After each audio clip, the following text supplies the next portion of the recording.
Natanong mo na ba kung paano ang buhay sa mundong kung saan ang imposible ay karaniwan? Isang panahon na ang presensya ang Diyos ay kasing damdamang hangin na ating nilalanghap. Isipin mong nailipat ka sa isang panahon na matagal bago ang ating modernong panahon. Isang panahon kung saan ang sangkatauhan ay nasa rurok ang kanilang inosensya, ngunit nasa gilid din ang kanilang sariling pagkawasak. Ito ang tanawin na inilahad sa atin sa MJ unang kabanatang aklatang Genesis, kung saan ang kwentong isang sinonang mundo, punong MJ kababalaghan at hiwaga, ay nagsisimulang gumusbong.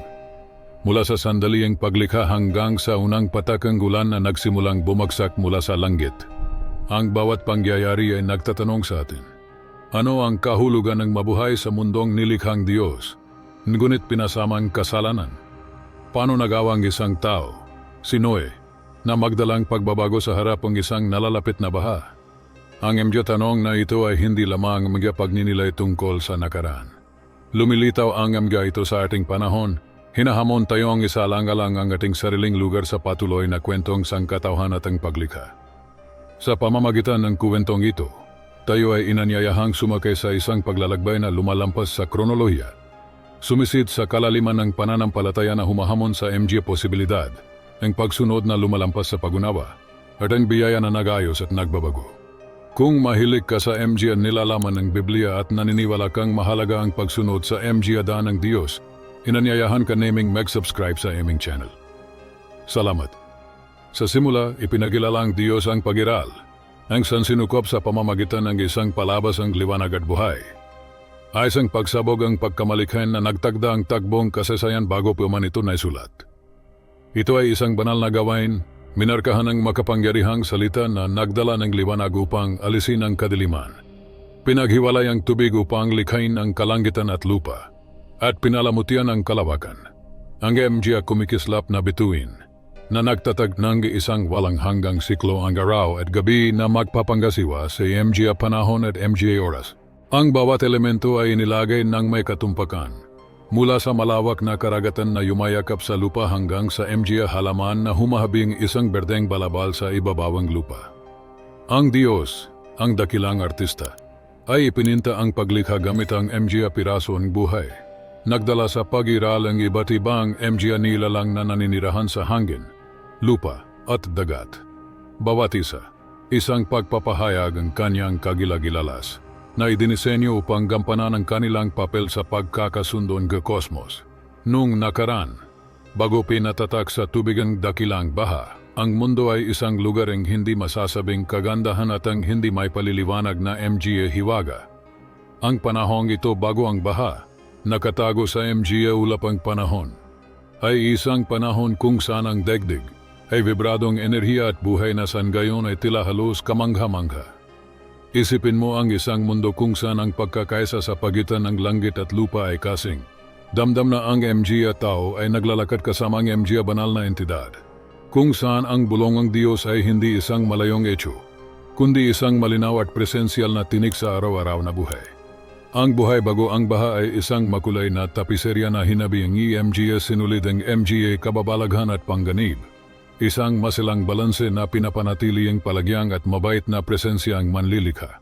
Sa panahong ito, ang sangkatauhan ay nasa kanilang kabataan. Isang panahon ng pagkatuto at pagtuklas, kung saan ang bawat bukang liwayway ay nagdadala ang MJ bagong posibilidad at ang bawat takip silim ay isang panyaya sa pagmumuni-muni. Ang MJ tao ay nabuhay sa ritmo na iginagalang ang MJ natural na siklo at ang daigdig sa kanilang bahagi ay mapagbigay. Inalok sa kanila ang lahat ng kanilang kailangan upang mabuhay sa kasaganaan at pagkakasundo. Ngunit hindi lamang ang ugnayan sa pagitan ng tao at kalikasan ang nagtatakda sa panahong ito. Ito rin ay ang direktang pakikipag-ugnayan sa Diyos. Ang MJ unang kabanatang Genesis ay nagsasabi sa atin tungkol sa isang panahon kung saan ang langit ay hindi isang malayong kaharian, kundi isang makatotohanang realidad. Nakatali sa kalagayan ang pag-iralang tao. Sina Adan at Eva, Cain at Abel, at iba pang MJ at tauhan sa Biblia ay hindi lamang MJ mitologikal na figura, kundi MJ representasyon ng sangkatauhan na namuhay sa ilalim ng direktang panggangalagang manlilikha. Natututo mula sa kanyang karunungan at hinaharap ang MJ Bunggang kanilang MGA, pagpipilian, mabuti man o masama. Ang kalapitang ito sa Diyos ay isang espada na may dalawang talim. Sa isang banda, nag-aalok ito sa sangkatohan ng walang kapantay na ekses sa karunungan at kaalaman ng Diyos. Isang pagkakataon na mabuhay sa isang estadong biyaya at pakikipag-isa na bihirang maranasan sa MGA sumunod na panahon. Sa kabilang banda, ginagawang bawat paglabag, bawat paglihis sa tamang landas, isang direktang paglabag sa kayusang itinatagang manlilikha, na may MGA bunga na umabot hindi lamang sa MGA tao kundi sa buwang paglikha. Ang buhay bago ang baha kung gayon ay isang panahon ng matinding kagandahan at likas na pangganib. Isang panahon kung saan ang potensyal para sa kadakilan ay magkasabay na naglalakad kasama ang pangganib ang pagbagsak. At gayon man, kahit sa harap ang MGA hamong ito, ang sangkatauhan ay patuloy na lumago at umunlad. Pinapatagbo ang isang walang tigil na uhaw para sa kaalaman at ang palaging patnubay ang Diyos. Ang kwentong panahong ito bago ang baha, mayaman sa simbolismo at kahulugan, ay nag-aalok sa atin ang isang malalim na pananaw hindi lamang tungkol sa kalikasan ng tao, kundi pati na rin sa mismong kakanyahan ng pag-iral. Ipinapaalala nito sa atin ang hindi kapani-paniwalang kakayahan.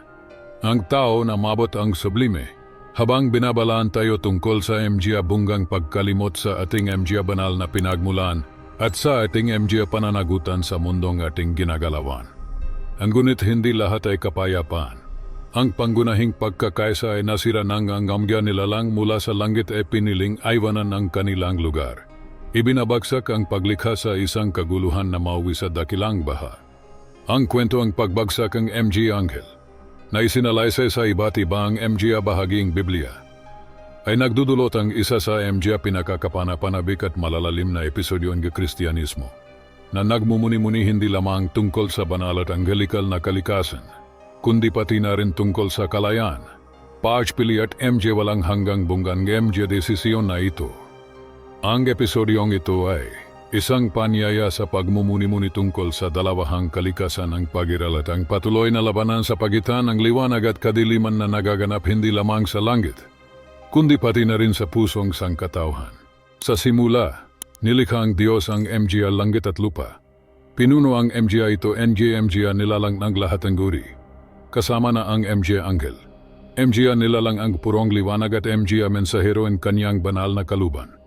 Ang MGA nilalang na ito, bagaman puno ang kagandahan at kapangyarihang humahamon sa ating pag-unawa, ay hindi MGA simpleng makalanggit na automaton, kundi MGA entidad na mayroong malayang kaluban. May kakayahang pumili sa pagitan ng pagsunod sa Diyos at ang landas ang paghihimagsik. Ang kwentong Biblia tungkol sa paghihimagsik ng MGA, Anghel ay hindi lamang isang kwentong pagtataksil at pagbagsak, kundi pati na rin isang malalim na aral tungkol sa MGA bunggang pagmamataas at pagsuway. Ang aklat ni Isaias, Kabanata 14, MGA talatang 12 hanggang 15, ay nag-alok ang isang makatang paglalarawan ng pagbagsak na ito, na isinasakatawan sa figura ni Lucifer, ang tagapagdalang liwanag, na kinuhang pagnanais na lumampas sa kanyang manlilikha, ay natanggal sa kanyang posisyon at ibinagsak sa kailaliman. Ang talatang ito, bagaman madalas na ipinaliliwanag bilang isang sanggunian sa Haring Babylonia, ay iniugnay sa pagbagsak ni Satanas, sumasagisag sa pagmamataas na nauna sa pagbagsak at ang walang hanggang paghahanap ang kapangyarihan na, hindi maiwasan, ay nagdadala sa pagbagsak. Ang paghihimagsik ni Lucifer at ang kanyang kasunod na pagbagsak ay sagisagang pangganib na likas sa malayang kaluban kapag ito ay pinanggunggunahan ang pagkamakasarili at pagmamatas sa halip na pagpapakumbaba at paglilingkod. Ang aklat ni Ezekiel, Kabanata 28, MG at talatang 12 hanggang 18, ay nagdaragdag sa kwentong ito, inilalarawan ang kagandahan at perpeksyon ng isang pinahiran na kirubin. Nasa kabilang pagiging nasa banal na bundok ang Diyos, ay nasadlak sa kasamaan dahil sa kanyang kagandahan at karunungan.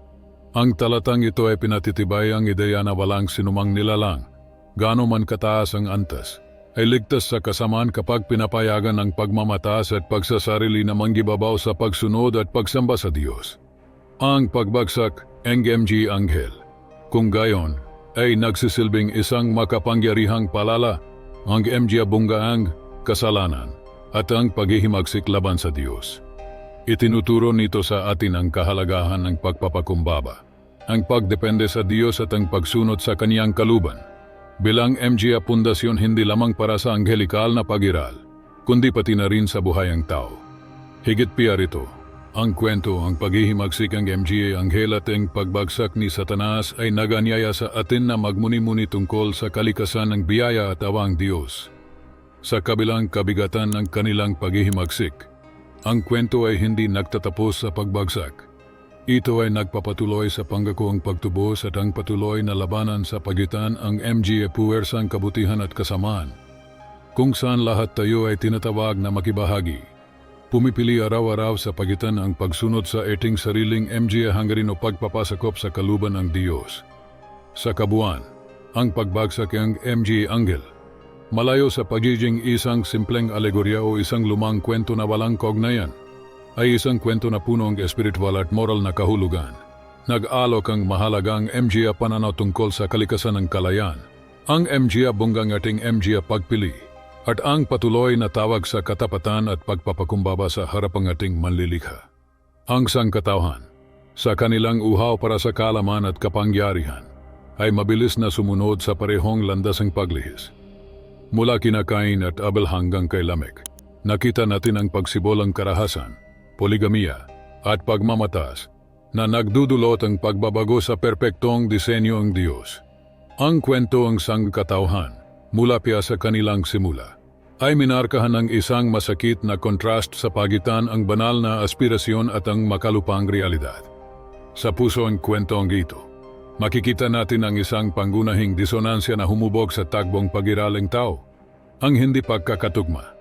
Ang temang ito, na nakatali sa telang MG ng kwentong biblikal, ay nagpapakitang isang masalimot na mosaiko ng MG pagpili.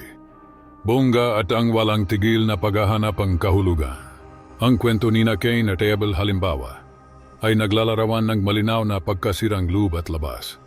Sina Cain, ang magsasaka, at Abel ang pastol, ay kumakatawan sa higit pa sa MG sinaunang propesyon.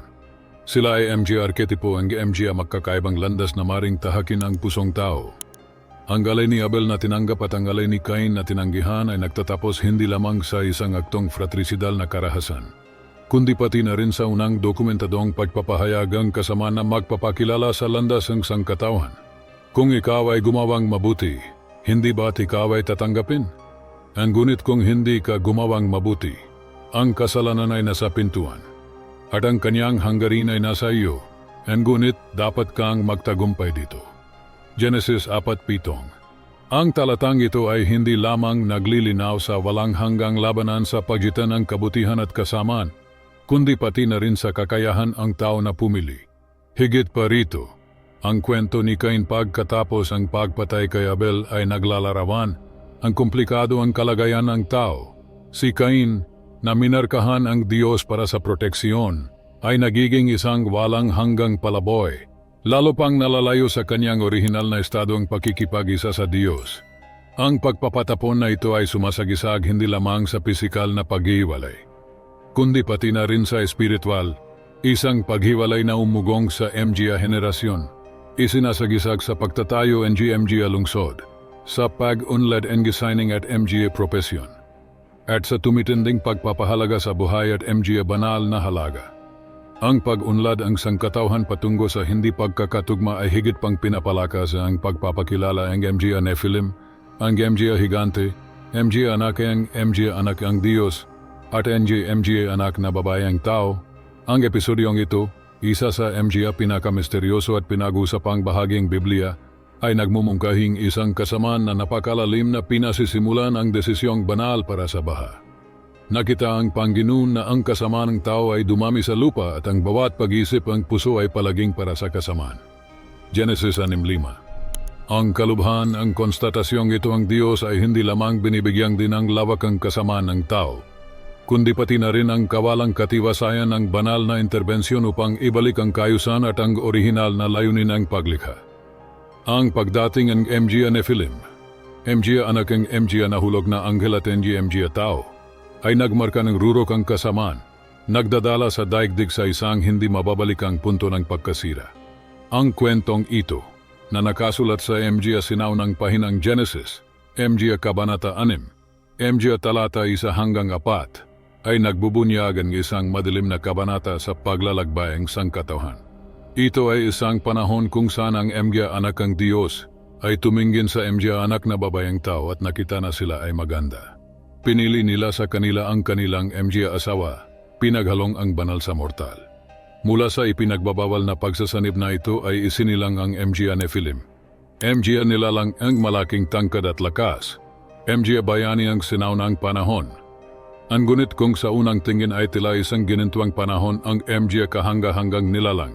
Mabilis na napatunayan na ito ay isang panahon ang lumalalang kadiliman.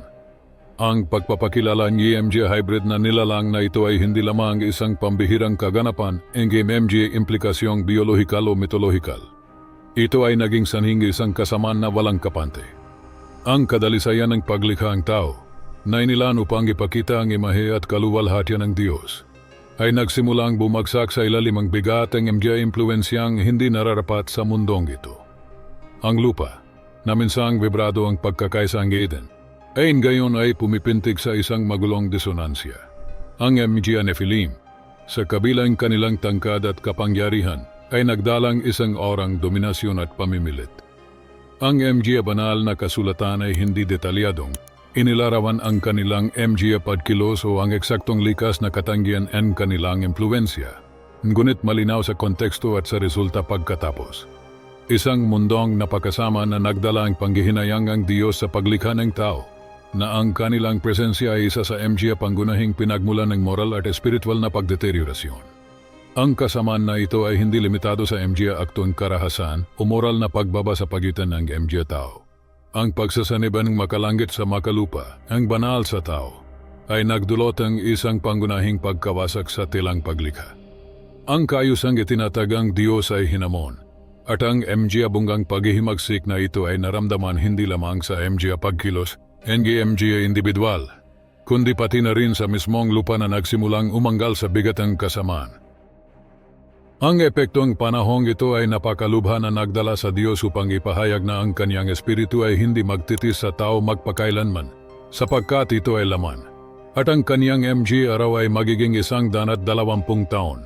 Ito ay isang anunsyong pagtatapos ang mahabang buhayang tao at isang preludyo ang paghatol na darating, ang baha. Ang kaganapang ito, isang malakihang kapahamakan, ay hindi lamang tugon sa kasalanan ng tao sa pangkalahatan, kundi pati na rin isang panggangailangan na alisin ang impluensya at pamanang MG Nephilim. Nililinis ang paglikha ng kasamaan na malalim na nakatanim sa kanyang kalikasan. Ngunit, kahit nasa harap ang napakalaking kadiliman, ang biyayang Diyos ay nagliwanag sa pamamagitan ni Noe, isang taong matuwid at walang bahid sa kanyang henerasyon, na naglakad kasamang Diyos. Siya ay naging tagapagdalang pag-asa at ang panggakong isang bagong simula, isang simbolo na kahit sa pinakamalalim na kawalan ang pag-asa. Ang liwanag ang pagtubos ay hindi kailanman ganap na nawala. Si Noe, iba sa kanyang MG kapanahon, ay nagsakatawan ng katarungan, integridad, at isang hindi matitinag na katapatan sa tawagang Diyos. Ang kanyang buhay, na nabubuhay sa isang lipunan na nalubog sa aninong moral na paglihis, ay nagniningning ang maliwanag na sumasalamin sa isang pagsunod at panggako na lumampas sa kanyang panahon at lugar. Ang aklat ng Genesis, lalo na sa Kabanata 6, talatang 9, ay ipinakilala si Noe bilang isang taong matuwid, walang kapintasan sa MG at taon kanyang panahon, at higit piye, binibigyang din na si Noe ay naglakad kasama ng Diyos. Ang MG salitang ito ay hindi simpleng MG paglalarawan sa ibabaw. Inihahayag nila ang kakanyahan ng isang tao na ang buhay ay isang buhay na saksing posibilidad ang pamumuhay ang may kabanalan, kahit na ang buong mundo ay nasisira. Si Noe ay hindi lamang matuwid sa MG matang tao, siya ay matuwid sa MG matang Panginoon. Ito ay nagpapahiwatig ang isang relasyon ng kalapitan at pakikipag-isa sa manlilikha na kakaunti ang nakarating. Ang konteksto kung saan nahanap ni Noe ang kanyang sarili ay mahirap. Ang kasama ng tao ay umabot sa ganitong kalaliman na ang Genesis 6. 5 ay nagsiwalat. Ang Panginoon ay nakita kung gaano kalagi ang kasama ng tao sa lupa. At ang bawat pagkakahilig ng MJ pag-iisip ang kanyang puso ay palaging para sa kasamaan. Sa harapang katotohanan ito, ang pagpili ni Noe na sundin ang landasang kabanalan ay hindi isang trivial na gawa. Ito ay isang desisyon na humiling ang isang pambihirang lakas ng karakter, isang katatagan ng layunin na nanatiling matatag sa kabilang MJ at tukso at kasamaan na nakapaligid sa kanya. Nang ang Diyos ay nagpasya na linisin ang lupa sa pamamagitan ng baha, pinili niya si Noe upang maging sasakyan ng paginggatang buhay. Ang pagtatayo ng arka, isang gawain ng napakalaking sukat at ang di maisip na pananampalataya, ay ipinagkatiwala kay Noe. Tinawag siyang magtayo ng isang napakalaking bangka na may kakayahang maglaman ng kanyang pamilya at ang MJ ay mag-asawang bawaturing buhay na hayop upang ang buhay ay mapanatili sa pamamagitan ng tubig ang banal na pagatol. Tinanggap ni Noe ang tawag na ito ng walang pag-aalinlangan at na may katapatan, sinimulan ang misyon na ipinakalob sa kanya. Ang Genesis 6:22 ay nagsasaad, ginawa ni Noe ang lahat ayon sa inutos ng Diyos sa kanya. Ang pagsunod na ito ay hindi simpleng isang gawang pagpapasakop. Ito ay isang pagpapahayag ng malalim na pananampalataya at pagtitiwala sa Diyos na kanyang pinaglilingkuran. Ang buhay ni Noe sa makatuwid ay lumilitaw bilang isang makapangyarihang halimbawang pananampalataya at pagtitiyaga. Sa gitna ng pangkalahatang kasamaan, pinanatili niya ang kanyang integridad at sinunod ang MJ landas ng Panginoon na naging isang simbolo ng pag-asa at pagbabago. Sinusunod ang MJ at tagubilin ng Diyos. Sinimulan ni Noe ang napakalaking gawain ng pagtatayo ng arka, isang lumulutang na kuta na dinisenyo upang mapanatili ang buhay sa pamamagitan ng MJ at tubig na naglilinis ng baha. Hindi lamang nagtayo si Noe ng isang pisikal na arka. Nagtayo siyang isang pamanang pananampalataya, isang patutu sa posibilidad ng paglalakad kasama ang Diyos sa pagsunod at integridad, kahit na laban sa MJ umiral na agos ang kanyang panahon. Ang pagtatayo ng arka ni Noe ay isa sa MJ pinakaibig sabihin at makabuluhang sandali na isinalaysay sa aklat ng Genesis. Nag-alok sa atin hindi lamang ang isang kwento ang pagsunod at pananampalataya, kundi pati na rin ang isang malalim na pananaw sa kakayahan ng tao na harapin ang MJ hamon na tila hindi malalampasan sa pamamagitan ng determinasyon at pagtitiwala sa Diyos. Si Noe, isang taong matuwid at walang bahid sa kanyang henerasyon, ay nakatanggap mula sa Diyos ang misyon na magtayo ng isang napakalaking arka. Isang gawain na susubok hindi lamang sa kanyang pananampalataya, kundi pati na rin sa kanyang kakayahan na isakatuparan ang isang banal na bisyon sa isang makatotohanang anyo. Ang gawain ito ay hindi lamang isang proyekto ang pagtatayo. Ito ay isang gawang kaligtasan, isang simbolo ang pag-asa at ang simulang isang bagong tipan sa pagitan ng Diyos at ang sangkatauhan. Isipin mo ang eksena, ang mundo sa paligid ni Noe ay nalubog sa kasamaan at karahasan, isang realidad na malayo sa kayusan at pagkakaisa na itinatag ng Diyos sa paglikha. Sa gitnang kaguluhang ito, natanggap ni Noe ang isang malinaw at detalyadong pangitain ng kung ano ang kailangang gawin. Binigyan siya ang Diyos ng MJ at tiyak na tagubilin. Gumawa ang isang arkang kahoy na gopher na may sukat na 3 siko ang haba, 50 siko ang lapad at 30 siko ang taas. Ang MJ sukat na ito na isinalin sa modernong sistema ay humigit kumulang 135 metro ang haba, 22 metro at kalahati ang lapad, at 13 metro at kalahati ang taas. MJ sukat na nagpapakita ang lawak ang hamon na ipinataw kay Noe. Ang pagtatayo ng arka ay sumasagisag hindi lamang sa pagsunod ni Noe, kundi pati na rin sa kanyang hindi matitinag na pananampalataya. Hindi niya kinuwestiyon ang MJ banal na tagubilin sa kabilang proyekto na tila imposible sa matang tao. Si Noe at ang kanyang pamilya ay nagtrabahong walang kapaguran, marahil sa lubang MJ dekada, upang itayo ang arka. Isang gawa na magiging isang patutuong kanyang pananampalataya para sa lahat ng MJ susunod na henerasyon. Sa prosesong ito, hinarap ni Noe ang MJ panggungutya at pag-alimura ang kanyang MJ kapanahon na hindi naunawan o nakikibahagi sa kanyang bisyon o pananampalataya. Gayunpaman, siya ay nagtiyaga. nananatiling matatag sa pangakong Diyos at sa pag-aasang pagbabago. Ang arka, kung gayon, ay hindi lamang isang pisikal na barko na idinisenyo upang iligtas si Noe, ang kanyang pamilya, at ang MJ hayop mula sa baha.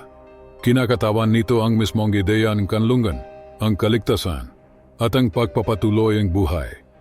Bawat pako na pinukpok, bawat tabla na inilagay, ay isang gawang pananampalataya patungo sa pangakong isang bagong simula.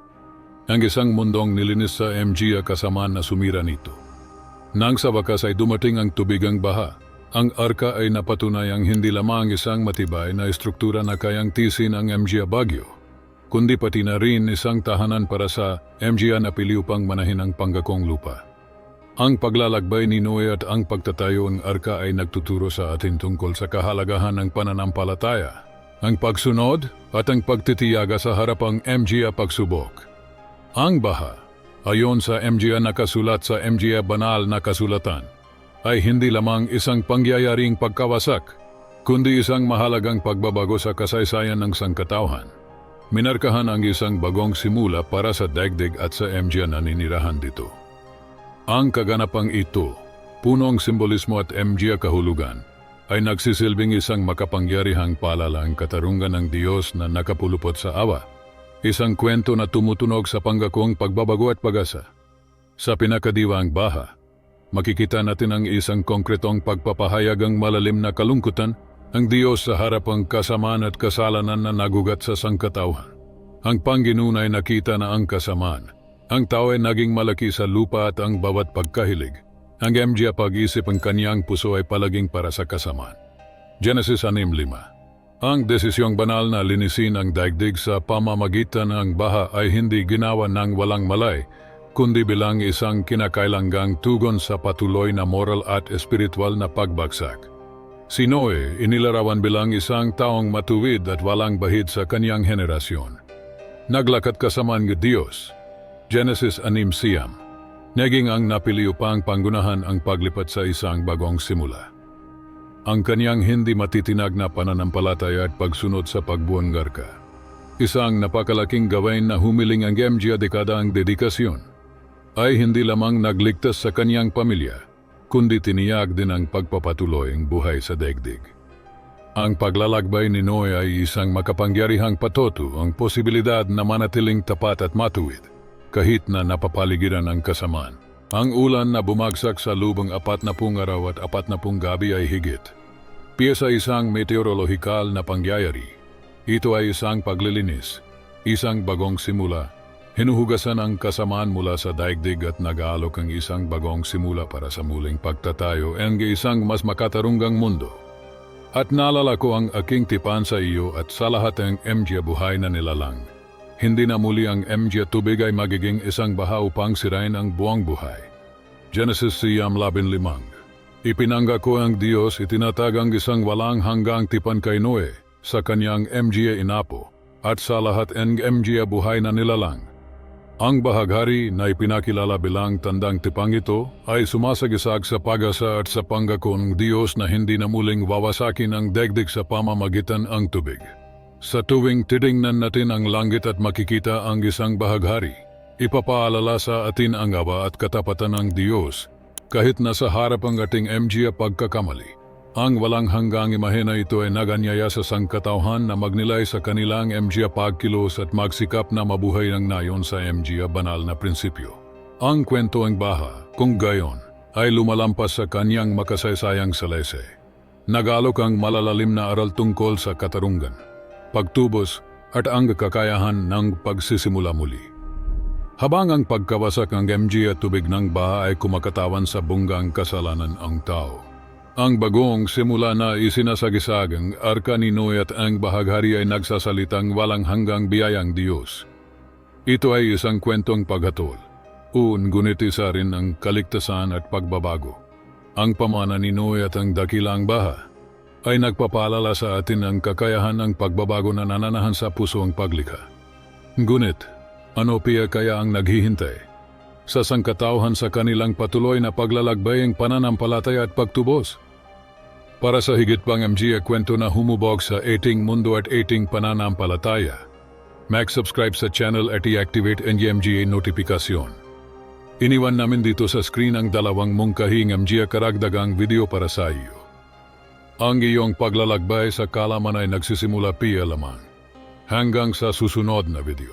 Pagpalain ka ng Diyos.